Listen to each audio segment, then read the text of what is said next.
ইতিমধ্যে পৌঁছেছে হজরত আন্তর্জাতিক শাহজালাল বিমানবন্দরে ওসমান হাদির নিথর দেহটি। সে ফিরল না তরতাজা, ফিরল একটি নিথর দেহ হিসেবে। হ্যালো এভরিওয়ান, আসসালামু আলাইকুম। সকলে কেমন আছেন? আশা করি ভালো আছেন এবং সুস্থ আছেন।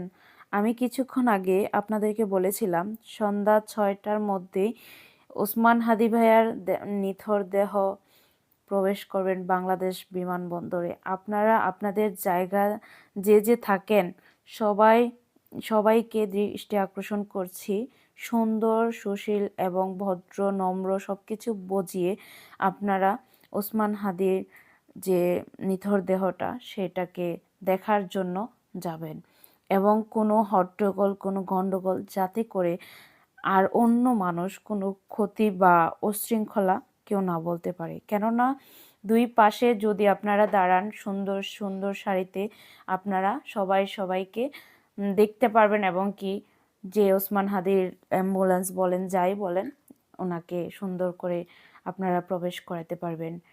ওসমান হাদির পরিবারের জন্য সবাই দোয়া করবেন এবং তার ছেলে, তার পরিবার সবাই যেন ধৈর্য ধারণ করার ক্ষমতা রাখেন।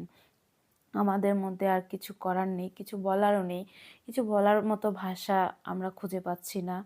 বাংলাদেশের মধ্যে ওসমান হাদি ভাইকে দেখলাম একজন বীর শ্রেষ্ঠ মানুষ হিসেবে, যে কণ্ঠস্বর, তেজ, উত্তেজনা, যেরকম একটা হুঙ্কার, সেগুলো ছিল একমাত্র ওসমান হাদির মধ্যে। সেই ওসমান হাদিকে বিনাশ করে দিলেন, কিন্তু বিনাশ হয়নি ওসমান হাদির মতন লাখো হাদি। এক হাদিকে হারিয়েছে, জনগণ লাখো হাদি হয়ে উঠবে ইনশাল্লাহ।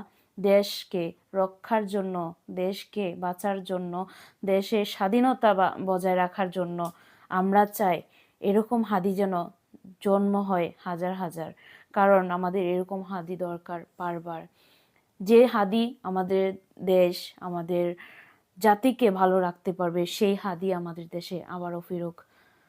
এটাই আমার চাওয়া। সবাই ভালো